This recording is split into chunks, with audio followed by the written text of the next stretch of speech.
High friends, welcome to my channel.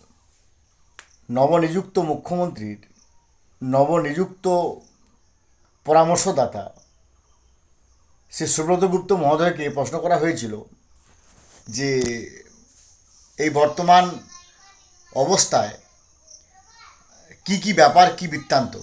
তিনি কিন্তু পরিষ্কারভাবে বলেছেন, তিনি যে কথাগুলো বলেছেন তার মধ্যে অন্নপূর্ণা ভাণ্ডার যেমন ছিল, রাজ্যের হাল হকিকত যেমন ছিল, তেমন তার সঙ্গে কিন্তু যে কথাটাও তিনি কিন্তু বারবার বলেছেন এবং পে কমিশন নিয়েও বলেছেন।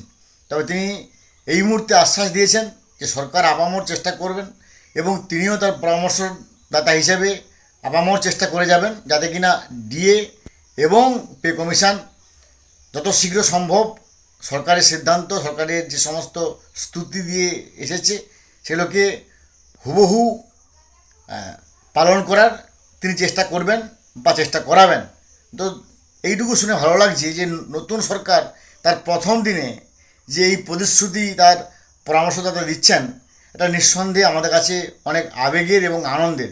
কারণ এর আগে যে সরকারটি ছিল তার যিনি ছিলেন পরামর্শদাতা, তার সাথে কখনও আমরা এই বিষয়ে কথা বলতে পারতাম না, তিনি পাত্তাও দিতেন না।